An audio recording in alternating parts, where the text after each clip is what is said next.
Nourassin, bonjour. Bonjour Elsa. Je suis ravie de vous accueillir au micro de Radio JM. Alors, nos auditeurs vous connaissent parce qu'on a eu le plaisir d'organiser avec vous pour Radio JM une très belle soirée sur les 60 ans, la commémoration des 60 ans de l'arrivée des Pieds Noirs à Marseille, entre autres, bien sûr, mais partout en France, évidemment. Et je sais que vous avez continué sur cette lancée parce que ces 60 ans, ça dure toute une année. Et cette fois-ci, ce que vous voulez évoquer ensemble, c'est ce qui va être organisé le 3 décembre à l'hôtel de région, donc en partenariat, c'est la région qui a pris la main sur cet événement et on s'en félicite parce que c'est une problématique qui concerne bien sûr toute notre région. Donc toute une matinée organisée autour de ces 60 ans avec bien sûr la diffusion de votre documentaire. Cet événement s'intitule Pieds Noirs en région sud 60 ans après. Laura Sahin, on voit bien que cet anniversaire donne envie, bouscule les choses et que des événements qui peut-être n'auraient pas pu avoir lieu à un autre moment naissent grâce à votre énergie, bien sûr, mais à une volonté régionale. Tout à fait, il y a une volonté, je pense aussi, de libérer la parole, de donner la parole à ces Français nés en Algérie et arrivés en 62 en métropole. Je pense qu'effectivement, il a fallu de nombreuses années avant que ces gens se décident de parler de cette histoire, décident de parler de ces souvenirs, de ces traditions, de ces cultures. Et nous, avec Sarah El Younsi, effectivement, la journaliste avec qui je partage ce projet, on a vraiment voulu voilà, leur donner la parole de manière assez brute, c'est-à-dire que ce sont des interviews de 15 à 40 minutes, donc assez importantes, qui sont diffusées de manière assez naturelle, brute. On n'a pas voulu en faire des montagnes et des montages, justement. On a voulu préserver cette parole qui, on pense, n'a pas été assez relayée ces 60 dernières années. Alors, comment va se décomposer cette journée, Laura? Expliquez-nous un petit peu. Alors, les gens vont être accueillis. Donc, c'est une entrée libre, gratuite. Donc, tout le monde peut venir à cette manifestation. Il y a un formulaire d'inscription, mais même si vous n'êtes pas inscrit, vous serez quand même accueillis. Donc, ça se passe à l'hôtel de région à partir de 10 heures. Un petit déjeuner sera organisé donc avec notamment de la mouna pour rappeler justement les traditions de là-bas. À 10h30, donc, on sera tous invités à rentrer dans l'hémicycle de l'hôtel de région qui est un lieu assez exceptionnel. Moi, je ne connaissais pas du tout et c'est vrai que j'ai fait la Ah, visite et on n'a pas l'habitude. C'est vrai que c'est assez impressionnant. Et donc, dans cet hémicycle, le président de la région Sud, Renaud Muselier, va prendre la parole pour parler justement de ce travail de mémoire qu'il a entrepris à nos côtés. Et à la suite de cela, une chaîne YouTube donc, que l'on a créée avec Sarah El Younsi va être inaugurée en grande pompe pour que tout le monde, voilà, même partout en France, on puisse avoir accès aux 60 témoignages donc de 60 personnes qui sont nées en Algérie et qui habitent désormais la région sud. l'idée, c'est le partage. D'abord parce que c'est une ligne directive chez les Pieds Noirs, mais parce que l'idée, c'est vraiment de partager toutes ces émotions. Oui, voilà. Et puis nous, nous en tant que journalistes et réalisatrices, on a partagé toute cette année ces expériences de témoignage. On a senti que les gens prenaient du plaisir à nous parler, à se libérer, comme je le redis. Et là, voilà, cet événement, c'est la conclusion de cette belle année. Et aussi un cadeau qu'on leur offre parce que pour le coup, ils vont se voir pour la première fois. Tous ces gens, évidemment, sont conviés et leurs proches, etc. Et tout le monde va se voir pour la première fois. Et je pense qu'il va y avoir beaucoup d'émotions samedi, effectivement. C'est important de préciser, Laura, que ce ne sont pas que des nés en Algérie qui témoignent. C'est plus fort que ça, c'est plus large que ça. Alors non, en l'occurrence, Ah sur non, ce cette fois-ci, non. travail-là, oui, voilà, sur ce travail-là, on n'est que sur des gens nés en Algérie. En revanche, et là, il y a une parfaite transition que vous m'offrez, à la suite de l'inauguration de cette chaîne et de la diffusion d'extraits de ces témoignages, va être diffusé donc notre documentaire avec Sarah El Younsi qu'on a produit cette année qui s'appelle Pieds Noirs, un héritage français. Et là, en l'occurrence, il y a à la fois des Pieds Noirs, mais aussi des héritiers de cette culture Pieds Noirs, des gens qui sont imbibés de cette culture et qui ont grandi avec ces traditions et qui aujourd'hui ont besoin d'en parler. Ça va s'inscrire, en fait, quand on vous entend parler, Laura, c'est que ça s'inscrit dans une histoire du territoire, une histoire très universelle, tout ce que vous allez, tout ce qu'on va découvrir avec vous. Oui, tout à fait. Évidemment, c'est une initiative régionale. On a pu travailler effectivement sur des territoires, Saint-Raphaël, Nice, Avignon, Marseille, Carnoux, des territoires qui sont très ancrés pour les Pieds Noirs.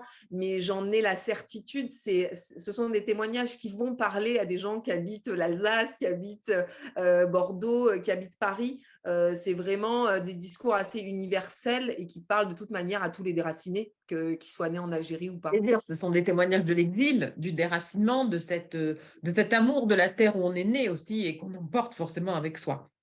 Tout à fait. Que vous dites, Renaud Muselier, quand vous parlez de ce projet avec lui, puisqu'il va être présent, il va ouvrir cette journée, comment lui ressent-il cette page de notre histoire?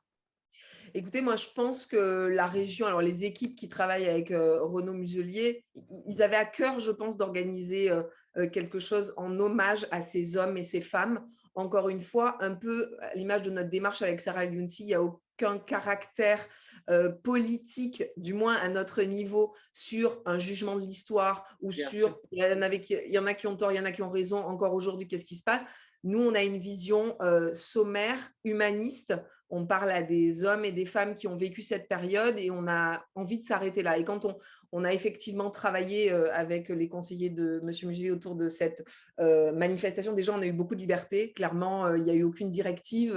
En tant que journaliste, ils nous ont entièrement fait confiance et il n'y a pas eu d'aiguillage sur des thématiques. Le questionnaire, il a été réfléchi par Sarah et par moi-même. Donc ça, c'est vraiment, je trouve, une honnêteté intellectuelle qu'il faut souligner. Parce qu'elle n'est pas évidente aujourd'hui et on l'a rappelé de nombreuses fois sur votre antenne, parler des pieds noirs, c'est pas évident, même 60 ans après. Donc, on peut au moins voilà, leur rendre hommage à ce niveau-là. Est-ce que vous avez l'impression, parce que vous avez quand même un peu tourné avec le documentaire que vous avez fait, vous avez rencontré beaucoup de monde, est-ce que vous avez l'impression, que les langues se délient, que les gens ont vraiment envie de témoigner, d'en parler, et surtout, est-ce que vous avez l'impression aussi qu'il y a une écoute, que cette histoire concerne véritablement tout le monde et que vous êtes écouté et reçu de cette façon-là? Oui, il y a un besoin de parler. Alors, c'est vrai que nous, ce qu'on a installé comme manière d'interviewer, ce qui est bien, c'est que nous, avec Sarah, on est filles et petites filles de pieds noirs. Donc, évidemment, on n'a pas eu beaucoup de mal à convaincre des gens de parler de l'Algérie Oui, parce mais qu'on a vous savez quand l'habitude, même garder une distance. Je veux dire, ça, c'est pas pour évidemment, ça que vous êtes très évidemment. objective. Bien sûr, mais ça met aussi en confiance des gens qui sont dans le doute, Mhm. qui disent: «Oh là là, qu'est-ce que vous J'entends allez bien, raconter? Quoi et comment?» bien sûr. Et puis après, effectivement, il faut les convaincre par la teneur des questions et par ce qu'on va en faire. C'est pas toujours évident, mais je pense qu'aujourd'hui, comme je vous disais, c'est un besoin. On sent vraiment ce qui est fou, c'est que dans les interviews, nous, on ressent encore énormément d'émotions. On a quasiment toutes les interviews, les gens pleurent, les intervenants, les témoins pleurent. Et ça, c'est assez fort de se dire que 60 ans après cet exil, vous parlez du couscous de leur mère, ils se mettent à pleurer. Alors, ça peut paraître anodin, mais je pense que ça va au-delà de ça. On est sur quelque chose de bien plus profond. Et ce travail qui peut paraître, comme je vous l'ai dit, sommaire, ben en fait, je pense qu'il va aider d'autres pieds noirs aussi à en parler davantage. Et c'est ce qu'on souhaite, nous, c'est que cette histoire ne soit plus taboue. C'est Ouais. important. Et il aura fallu 60 ans quand même pour arriver à en parler de cette façon aussi, hein. C'est moins qu'on puisse dire. Alors, dites-nous maintenant très pratiquement, si on veut venir, donc ça se passe le 3 décembre à l'hôtel de région à Marseille, évidemment. On peut s'inscrire en amont. Oui, mais voilà, si vous On peut n'avez pas venir reçu comme ça aussi. voilà, exactement. Vous pouvez venir, c'est vraiment ouvert à tous. Il n'y a pas de limite de nombre, puisque Ouais. l'hémicycle est très, très grand. Et donc, voilà, il y a le découpage de la journée, enfin, de la matinée fait que vous pouvez aussi partir au bout d'une heure et Voilà. demie si vous avez des obligations. Donc, à la Mm. suite de ces extraits de témoignages de la chaîne YouTube, il y a le documentaire. Et à la suite du documentaire, on va évidemment, la région a la gentillesse d'organiser un apéritif. Kémia. Donc là encore, on reste dans la thématique pour faire plaisir aux gens qui se déplacent de partout. Nous, on a des gens qui vont se déplacer de Mm. Saint-Raphaël, de Nice. Donc, ça fait quand même un petit peu de route. C'est aussi des gens souvent âgés. Donc, on a envie de Bien leur sûr, d'avoir un faire plaisir. moment de partage, Voilà, absolument. Alors exactement. là, je m'adresse à vous, comme j'aurais pu aussi m'adresser à Sarah El Younsi si elle avait été avec nous. Qu'est-ce que ça a changé pour vous, ce travail? Est-ce que ça, quelque part, pas ça met un point final et vous avez l'impression d'avoir contribué à une histoire collective? Vous pouvez passer à autre chose ou bien c'est un sujet qui va continuer à vous habiter? Écoutez, moi, ça fait 3 ans que je travaille sur ce sujet. Effectivement, il y a Ah 3 oui. ans, je ne pensais pas avoir à faire autant de choses autour des pieds noirs. Mon premier film, Un jour nous reviendrons voir Alger, a eu une résonance du fait de mon histoire personnelle. Et encore Mhm. aujourd'hui, les gens continuent à le voir. D'ailleurs, c'est un film qui est accessible sur YouTube gratuitement. Donc ça, c'est Mhm. intéressant aussi. Si quelqu'un veut le revoir, vous pouvez. Et puis, le travail que j'ai fait avec Sarah cette année, enfin, c'est 2 années, j'ai envie de dire, puisque ça fait 2 ans qu'on est sur ce projet global. Il a été extrêmement dense, extrêmement prenant.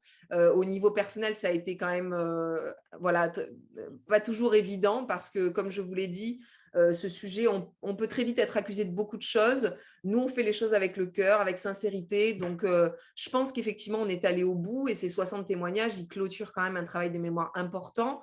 J'ai souvent des discussions avec Jean-Jacques Jordi qui a lui-même effectué un travail de mémoire qui est beaucoup plus important que le mien ces 40 dernières années. Et lui, il est aussi content de voir que la jeune génération, moi j'ai 35 ans, Sarah, elle a un peu moins de 40 ans, de voir que nous aussi, on prend à bras le corps cette histoire.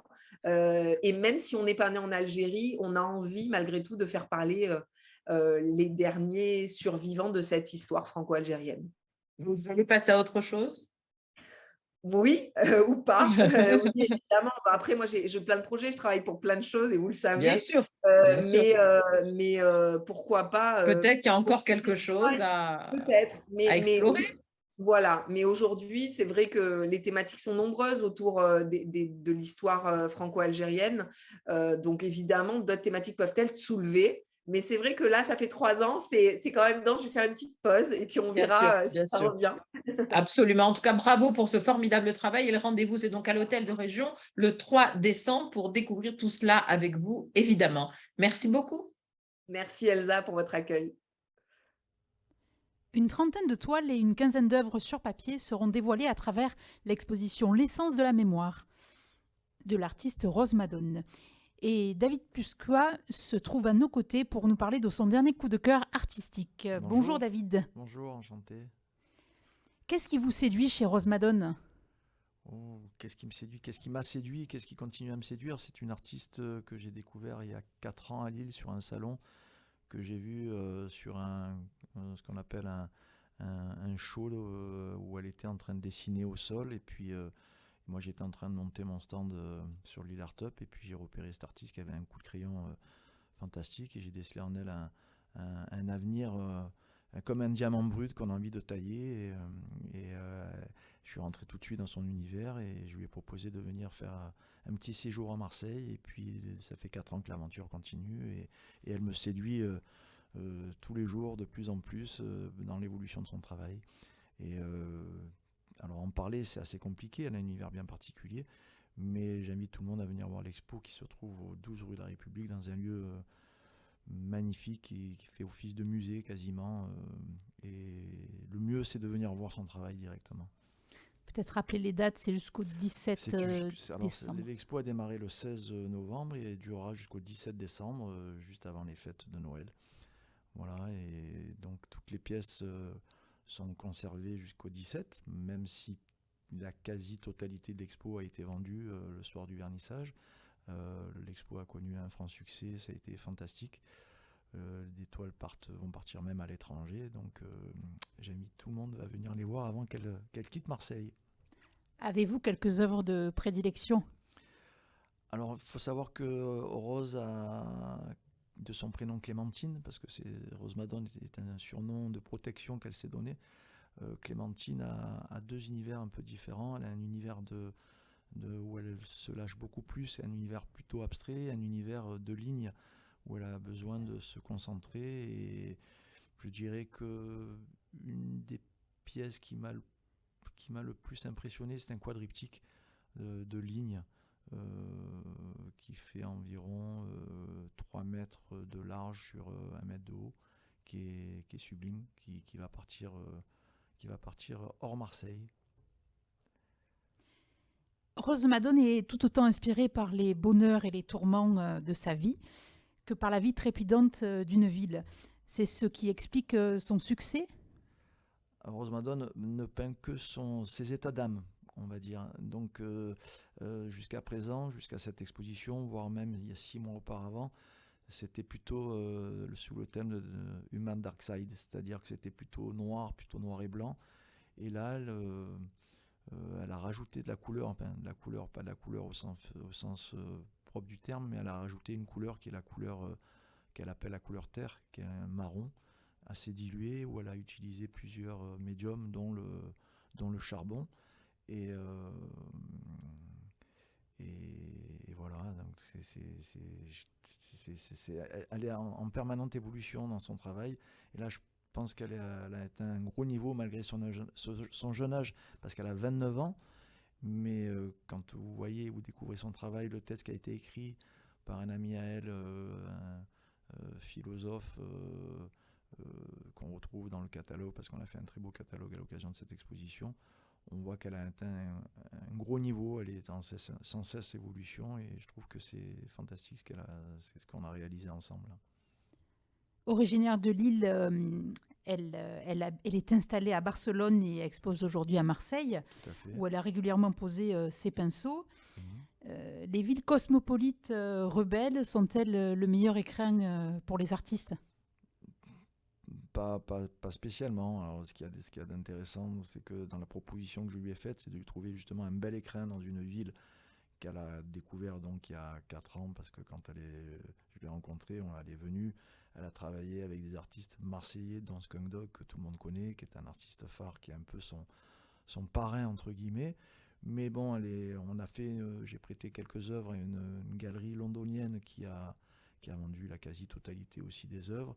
On a fait une exposition aussi chez une consoeur qui s'appelle Martine Emer à Bruxelles. L'expo a très bien marché, elle est en train de prendre son élan, et j'espère que on va découvrir son travail un peu partout à travers le monde et dans des grandes villes.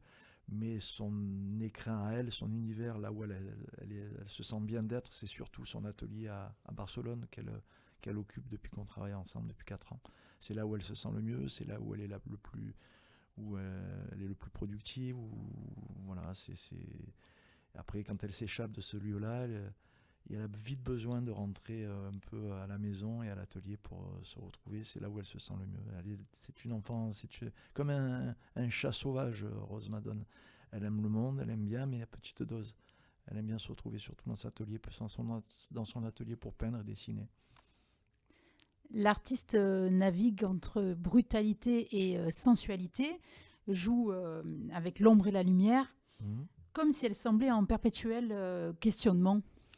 C'est exactement ça, c'est comme je vous ai dit juste avant, elle peint ses états d'âme, donc quand elle est en souffrance, ça se ressent sur ses toiles et sur ses dessins, et puis quand ça va mieux, ça se ressent aussi sur ses toiles et ses dessins. C'est pour ça cette expo, je dirais que c'est pas une expo avec le mot positif, mais elle reflète une lumière qui a jailli qu'on n'avait pas auparavant. Et c'est ça qui est intéressant, c'est justement c'est une jeune dame qui est en train de mûrir et qui découvre de plus en plus de choses, qui voyage beaucoup, qui fait beaucoup de musées, qui a soif d'apprendre, et elle progresse énormément. Rose Madone aime envahir l'espace. Comment expliquer ce besoin ? Est-ce la peur du néant liée aux affres de la vie actuelle ? Oui, elle s'inquiète beaucoup de ce qui se passe sur le plan écologique, sur le plan humain, sur le plan social. Là aussi, ça se reflète à travers son travail. Enfin, il faut le détecter. Mais quand on la connaît, on sait que tout ça est en perpétuel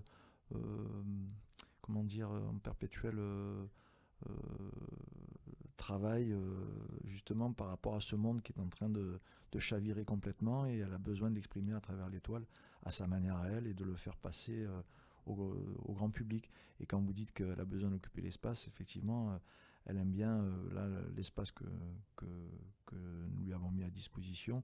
Elle a voulu absolument faire une grande, entre guillemets, installation. Une installation, c'est quelque chose c'est un grand mur qu'elle a peint et qu'elle a mis 2 jours pour peindre, qui est sublime, qui va disparaître, mais elle a besoin de son énergie et de travailler. La créativité permet donc de résister à la tentation de l'individualisme ? C'est un peu pointu comme question, je ne serais pas trop vous répondre à ce type de question. Je ne suis pas conservateur du musée, ni un gros intellectuel, mais oui, elle a, le fait de peindre, c'est donner autour d'elle, et donner, c'est quelque part, c'est une part de générosité, donc c'est pas rester renfermée sur elle-même, tout à fait. Ouais. La toile est pour Rose Madone un champ d'action. mais elle joue aussi avec le mystère de notre propre mémoire. L'art semble donc avoir cette faculté incroyable de faire perdurer certaines contradictions. Oui, là aussi, c'est encore une question qui est très, très, très assez insolite et qui est très pointue, oui, mais c'est exactement ça en fait. Elle a besoin c'était un peu un exutoire pour elle et elle a besoin de travailler, de s'exprimer sur une toile. Elle sait aussi écrire, elle sait aussi faire de la photo, mais c'est une vraie artiste, c'est une artiste même multiste, comme on dit. Elle sait faire beaucoup de choses. C'est un petit génie pour moi. C'est mon diamant brut que j'ai découvert, qu'on essaye de tailler gentiment et doucement pour aller de plus en plus loin. Merci beaucoup David pour cette interview. Espérons que l'exposition ait du succès. Elle en a déjà beaucoup et j'espère jusqu'au 17 qu'il y aura de nombreuses personnes qui viendront découvrir son travail. Merci. Je vous en prie. Merci à vous.